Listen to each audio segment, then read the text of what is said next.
Beaucoup d'entre vous qui regardez cette vidéo, vous êtes sans doute soit un entrepreneur, vous avez déjà une entreprise et vous aimeriez intégrer un blog à votre stratégie marketing pour réaliser davantage de ventes, soit vous avez décidé de démarrer un blog et de générer des revenus entièrement à partir de ce blog, c'est-à-dire que vous n'avez pas d'entreprise existante, mais vous voulez réaliser un blog qui soit en gros votre entreprise. Un point essentiel que vous devez suivre, c'est premièrement que votre blog, ça sera un outil et non une fin. Autrement dit, il va vous falloir décider des moments où vous n'êtes plus un blogueur, vous êtes un entrepreneur.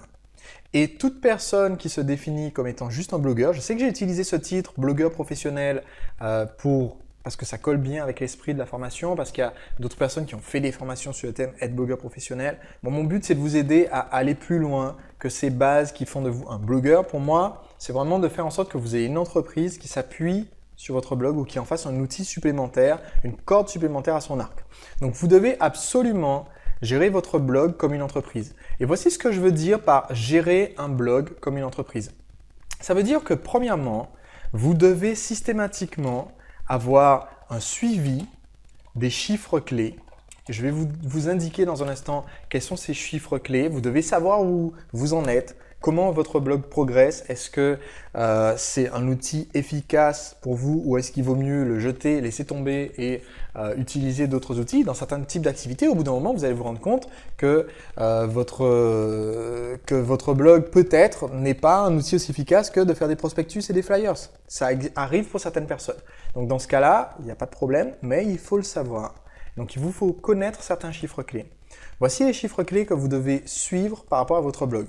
Premièrement, le revenu, c'est-à-dire le chiffre d'affaires.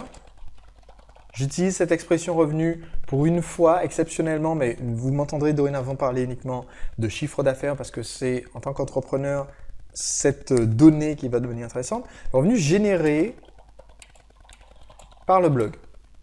Et ça veut dire, je donne un exemple concret, ça veut dire que si vous êtes une entreprise qui vend en utilisant un blog comme outil supplémentaire de vente, vous devez avoir un tracking d'où viennent les ventes supplémentaires, d'où viennent les ventes dans votre entreprise et en l'occurrence, quelles sont les ventes qui ont été amenées par le blog.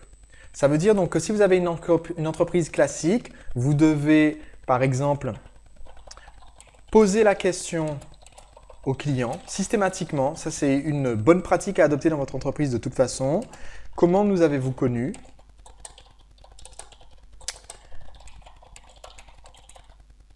Et ça vous permettra tout de suite de cibler votre marketing sur les moyens qui sont les plus efficaces pour vous. Ça, c'est le premier moyen. Donc, si vous avez une entreprise traditionnelle, c'est une bonne façon de le faire. Autre exemple, si vous avez les moyens techniques de mettre cela en place, vous pouvez ajouter un suivi des liens cliqués depuis le blog. Je vais vous donner un exemple tout simple.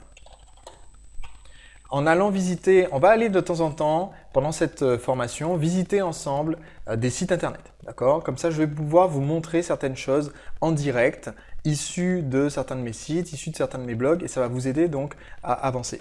On va aller voir ensemble sur un de mes sites qui est Drag.tv, qui est un des sites de mon entreprise où je vends du conseil amoureux pour les hommes, donc qui veulent faire des rencontres.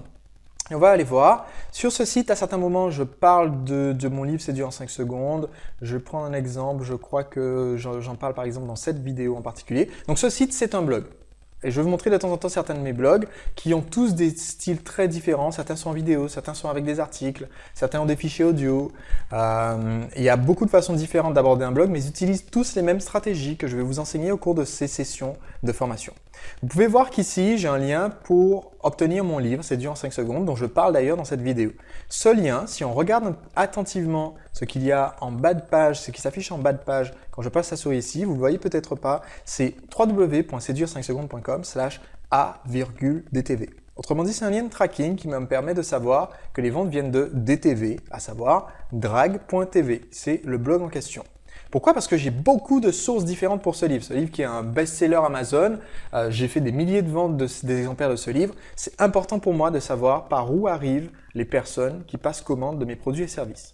Donc, premier conseil essentiel, vous devez suivre le chiffre d'affaires généré par le blog et non pas votre chiffre d'affaires total. Vous devez savoir combien de personnes ont été amenées par votre blog. Et si vous pouvez ajouter donc un suivi technique, c'est très simple. Sinon, la façon la plus facile de le faire, c'est de poser la question au client. Comment est-ce que vous avez connu ce que nous proposons? Donc ça, c'est le chiffre numéro 1. Alors certes, au début, si vous venez de démarrer votre entreprise, vous venez de démarrer votre site, ça sera un chiffre qui sera à 0 pendant un certain temps avant de démarrer. Mais grâce à la stratégie BCPV, vous allez pouvoir très rapidement faire décoller ce chiffre. Donc ça va être intéressant pour vous de le suivre dès qu'il aura dépassé la barre fatidique du 0.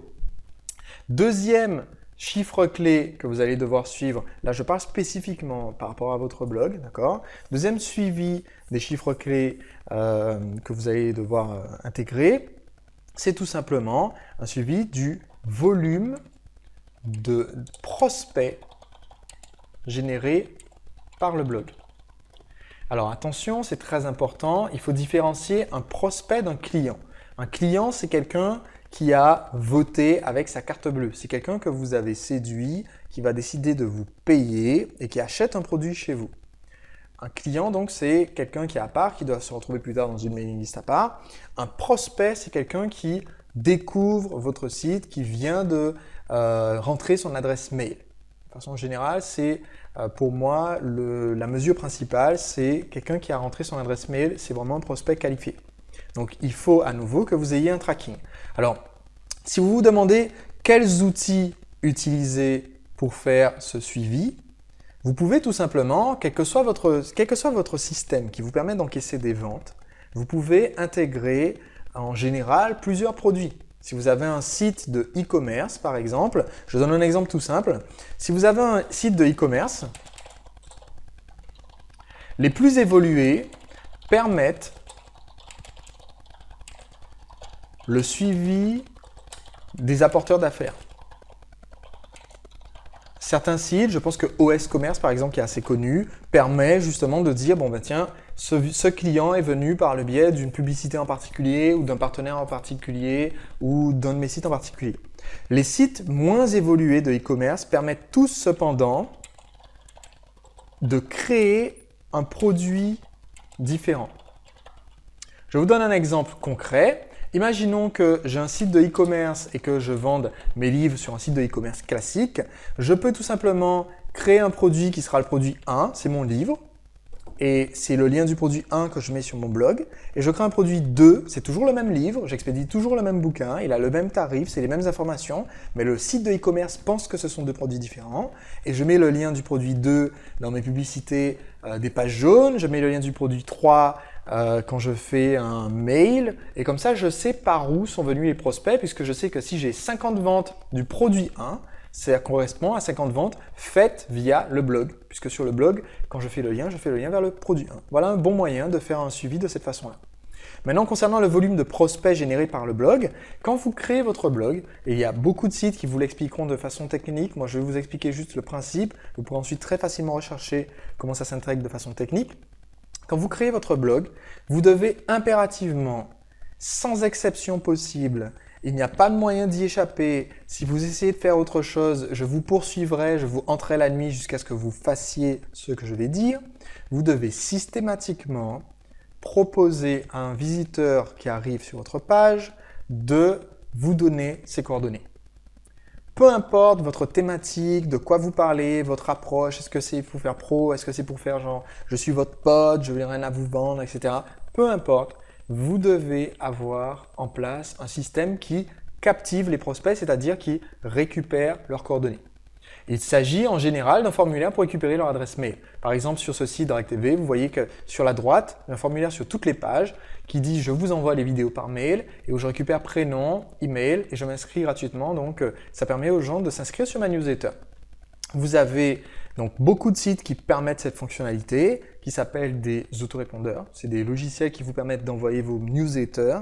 Et donc, parmi les autorépondeurs les plus célèbres, moi j'utilise un autorépondeur qui est américain qui s'appelle Aweber. Si vous préférez les outils francophones, un des membres de Séduire le client a un outil qui commence vraiment à s'imposer sur le web français, qui est francophone, qui a de belles fonctionnalités, qui s'appelle SG Autorépondeur et qui permet de générer ce type de formulaire pour récupérer les coordonnées de vos prospects.